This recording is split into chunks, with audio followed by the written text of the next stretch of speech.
From the very moment of birth, humans are driven by a need for survival that requires immediate integration into the collective. We learn to move in sync with the crowd, to navigate the basic requirements of life. This education begins with a first teacher, typically the mother. She provides the foundational cultural values and family duties that allow a child to function within their immediate community. Life at this stage is defined by its cyclical nature. We learn the social mechanics of the family unit so that we can eventually replicate those patterns in the wider world. This conditioning ensures our physical safety and social belonging, yet it defines our reality strictly by what we can see and touch in the material plane. Eventually, the deep comfort of social integration begins to erode. A person reaches a point where the mechanics of survival no longer provide a sufficient reason for living. Specific, recurring questions begin to demand attention. Who am I? Why do I have this life? Is there a truth beyond death? Standard societal frameworks and cultural traditions lack the specific depth required to answer these inquiries.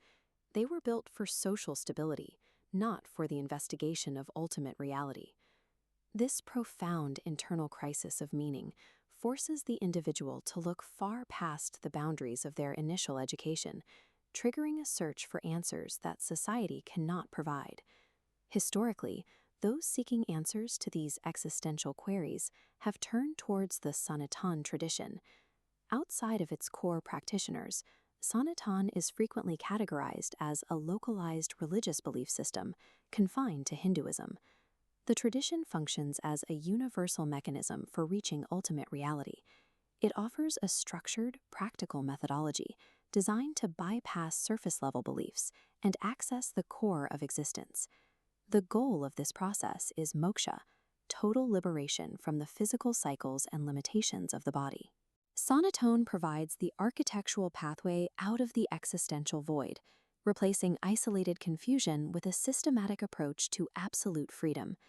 Reaching these conclusions requires looking for truths that exist beyond the physical form, focused on the concept of the Atman, or the eternal self. This internal investigation is nearly impossible to navigate alone. It requires finding a guide who has already reached the Atman and returned to tell the story. The seeker brings their curiosity to a master, choosing to sit at their feet and surrender previous assumptions. Here, a dialectic relationship begins.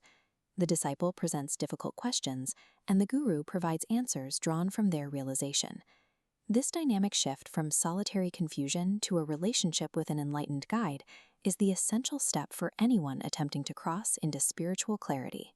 This specific physical arrangement, a student sitting near a teacher to receive direct knowledge, is the literal definition of the Upanishads. These texts are the earthly transcripts of human dialogues, immortalizing the specific moments where a seeker challenged their guide for the truth. Every word in the Upanishads exists because ancient seekers went through the exact same crisis of meaning that haunts people today.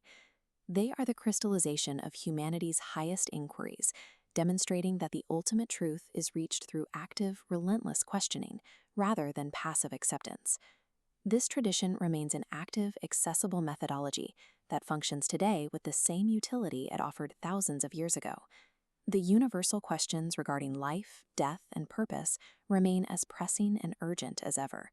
The Upanishads serve as a standing invitation for any modern individual willing to confront these difficult realities and demand answers. The first step toward moksha occurs at a specific point, the moment an individual stops their routine, looks inward, and asks, "Who am I?"